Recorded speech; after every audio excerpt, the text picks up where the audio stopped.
The newspaper lay in pieces around his feet. He leaned down to pick them up, but instead toppled forwards, lost his step and almost collapsed on his face, avoiding a full collision with the ground only due to one last desperate reflex that hadn't deserted him. He jarred his wrist instead, slumped to his hands and knees, then closed his eyes, waiting for the world to go still. When he opened his eyes again a few seconds later, the wind had begun to disperse the damp, shredded pieces, scattering them across the cliff top. He watched a few catch in the updraft from the rocky shore below, dancing frantically like drunken butterflies before sailing away, back over his head to snag on the bent and tangled hawthorn trees along the cliff path. "I'm sorry," he whispered, then tried to stand, wobbling unsteadily on his feet as he staggered to the cliff edge.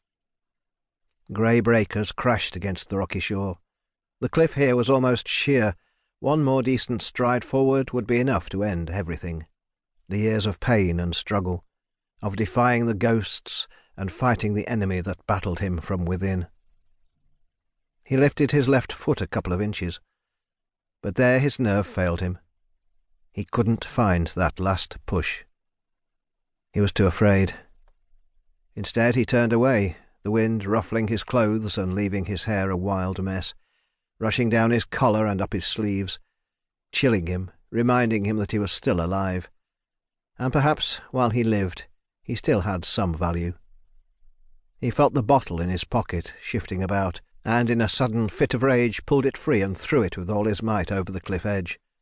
It sailed high, tumbling through the wind to land in the churning waves. The water sucked it under, then it reappeared, bobbing among the breakers. Tears filled his eyes, and he knew that later he would search for it along the shore, in the hope that the last dribble of amber liquid might still be found inside. Then, with one last bitter look at the water, John, Slim Hardy, stuffed his hands into his pockets, feeling the last pieces of the newspaper he had not discarded under his rough fingers, turned and headed back down the cliff path. A lonely, resilient cafe stood at the top of the rocky beach. Slim went inside, bracing against the door as the howling wind threatened to blow it off its hinges. A balding man in a stained apron put down a book and smiled as he approached the counter. "You're brave," he said. "Was just wondering whether to close.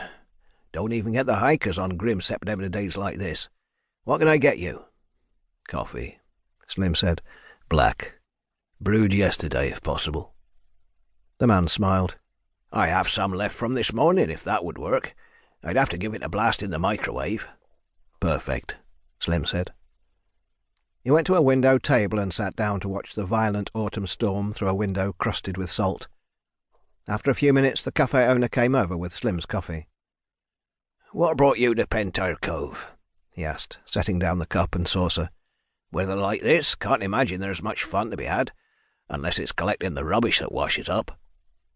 "I've been having a rough time of late," Slim said slowly, stirring the coffee with a spoon the man had left, despite ignoring the plastic sachets of sugar and sweetener in a ceramic bowl on the tabletop. The man watched him for a long time. "You know," he said slowly, "I have a number you can call. You wouldn't be the first person who'd wandered up the cliffs round here with a story to tell. This time of year, it's the weather that does it. Changes people's moods." Slim shook his head. "I'm all right now," he said. "I might not look it, but I am. By the way, you wouldn't happen to know of anyone looking for a spare pair of hands. I'm out of work at the moment, but I'm stronger than I look, and I can fix things. I was in the armed forces for a while." "Yeah?" The man's tone had become reverential. "Is that right? You see active duty?" "Iraq. First Gulf War." "You don't look old enough." "Don't I?" Slim said, unable to resist a smile, aware the years had been hard. "I barely was. 18 years old." "Well, you have my respect. You said you're looking for work. You're unemployed?" "I was self-employed, but I'm taking a break. Looking for something else for a while. I need a change of scenery."